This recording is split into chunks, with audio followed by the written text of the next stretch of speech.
Hello YouTube and welcome to the world's messiest channel. It's getting absolutely ridiculous in here. There's boxes and stuff absolutely everywhere.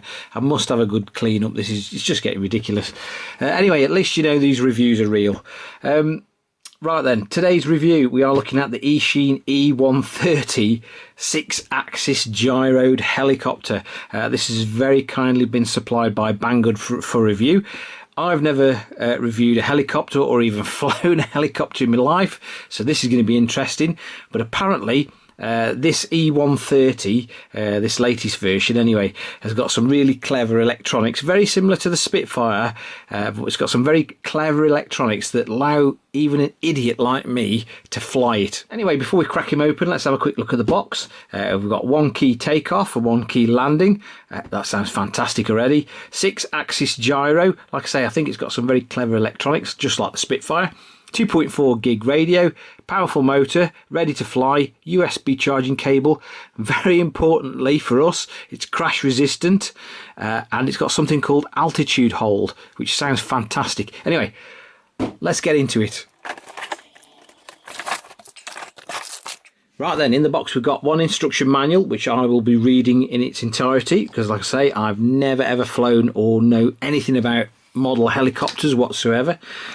We seem to have a bag of spares. We've got a USB charging cable, what looks like a spare main rotor gear, a rear spare tail rotor, and 2 spare main rotors. And obviously these main rotors sort of are sort of foldable, I suppose. If you hit something, then they just fold back, which is good. So again, it won't end up decapitating anybody. Now then, we should have. This should be the 3 battery model, so there should be 2 more batteries in here. Now they're little LiPo units. Well, they're very well packaged. Actually, the whole thing was very well packaged, to be honest. So well done, Eachine. But they are 700 milliamp hour, 7.4 volt LiPo batteries, 20C. So we've got 2 of them. We've got our controller or transmitter. It's got a really funky little LCD display on it. It does feel quite light and a touch flimsy, I must admit, but I'll have to learn what all the controls do. And last but not least, we've got the actual helicopter itself, and I think you'll agree, I really like the green and orange. It's got an aluminium tail rotor boom, if that's the right word for it. There's the 3rd battery in there. Now, I don't know if you can take the cover off. I wanted to take the cover off so you can have a look. Well, I'm more interested myself what's underneath. But I don't think you can get this plastic cover off. Well, I'll have a look at the instructions. But first impressions, I know nothing about helicopters. So from a completely novice standpoint, it does resemble one. Right then, we're outside for a quick demonstration flight of this thing. I have had a quick practice of it and it is fairly straightforward, and the electronics do a really good job of trying to maintain this thing in flight. One thing I have noticed is that the supplied battery charger isn't brilliant at charging these batteries. Luckily, I've got an adapter on that little LiPo balance charger I've got that with a JST connector, so I've managed to balance them up on that, but the supplied battery charger isn't much cop at all. The controls are fairly simple, although the instructions don't really do a very good job of explaining how to fly this thing. But as far as I can tell, we've got 1 key takeoff and landing, which is absolutely fantastic. It takes all the hurt out of trying to take off and land with this thing. We've got forward and backwards on this stick, and we've got left and right steering. We've also got on this one, we've got the throttle up and down, so basically we can climb and descend, and this I'm not sure what you call it on a helicopter, but this allows us to rotate the helicopter around 360 degrees.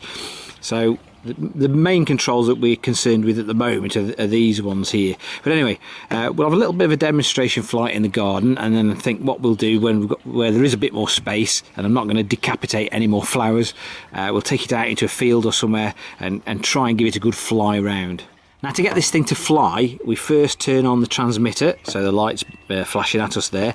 Then we plug in the helicopter, and it's got a safety feature on it where we can't apply the throttle until we've done this, which is full throttle, and then minimum throttle, if you like, and then we're allowed then to basically take off. Also, before every flight we can calibrate the gyros basically by doing this with the sticks, and the helicopter flashes furiously, and then the light inside becomes stable, and that's basically calibrated.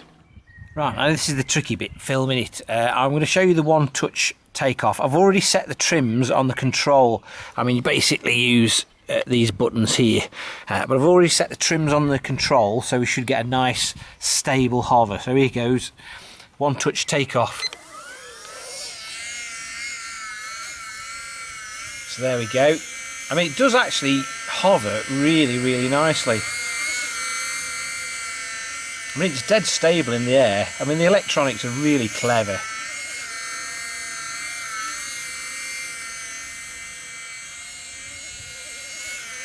And the tricky bit is actually trying to reverse your brain when it's coming back towards you. I haven't quite mastered that yet. And it does do, occasionally, I think the gyros do catch themselves out a little bit. Right then, confession time. I've managed to break it already. It seems very difficult to set up, this thing does. I mean, I don't know if I'm doing something wrong, but I was trying to set up the trims, and there is a way that you can get the controller to remember the trim. But I was trying to set up the trims, and all of a sudden it just literally veered off to the right at full speed and sort of hit the side of the flipping garage, and you can't tell there because I've just tried to repair it with a bit of super glue, but that little control surface there just has broke off that ring. So this could be an incredibly short video for you guys if I have broke it. What I might try and do is charge the batteries back up and take it out and see how long it lasts, basically. Okay, then I think I might just have fixed it. I won't actually know until I fly it though, unfortunately. I've used the old baking soda and super glue trick. I've used this funny rubberized super glue, and hopefully that might just hold together. But it seems to be quite solid, but obviously we won't know until we fly it. Now, we've got a bit of a heat wave here in the UK at the moment, and as everybody knows, anything over 20 degrees and Englishmen catch fire, so it's very, very important to keep hydrated when the temperatures get that hot. Anyway, I'm going to leave this overnight, let it cure fully, and then we're going to take it out for a test flight.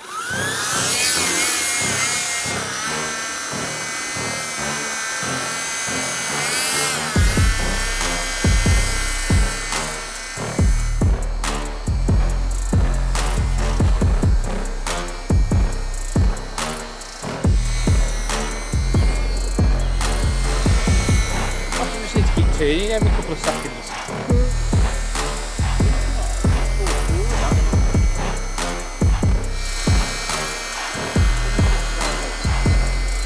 Does it automatically? I have no control over the ascent.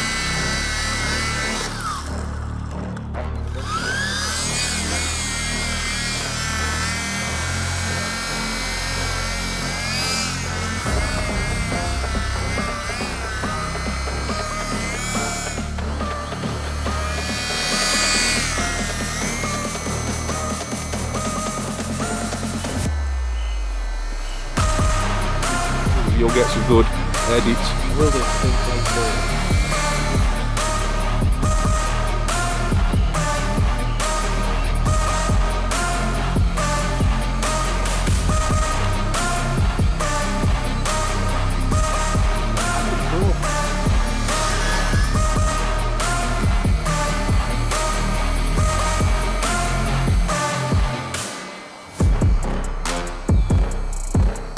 Yeah.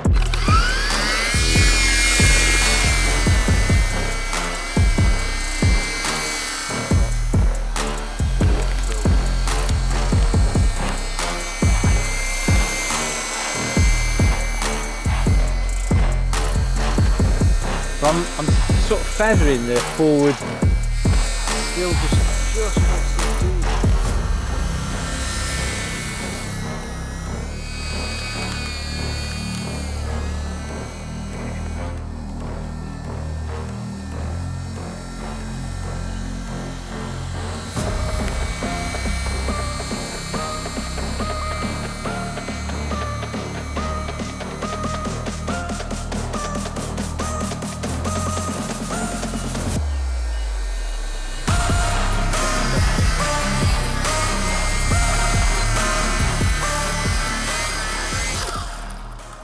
Nice one. Right then, back inside, what did we think of Eachine's E130 RC helicopter? Well, let's have some good and bad points. We'll start with some bad points, the first of which is, despite what the box says, this is crash resistant. You will, if you're a novice like myself, I can almost guarantee you will end up breaking something. I mean, I broke a little piece of plastic off the controls for the main rotor while I was outside filming by the garage, and then when we took it out into the field, this pretty much paid to the main portion of the film, broke this little plastic guide that also forms part of the main rotor controls. Now I can imagine that helicopters, they probably, when they crash, they probably can do themselves some real damage, but it's just one thing to bear in mind. Even though this is novice friendly and it says crash resistant, if you're a novice like myself, you're almost guaranteed to break something. The second bad point is the battery charger. Now, the battery charger that was supplied with this didn't appear to charge the batteries properly. Luckily, I've got an adapter, JST adapter, on that LiPo balance charger that I've got, so I used that to charge them, but the supplied battery charger for this didn't work. Now, the third thing is more of an annoyance more than anything else.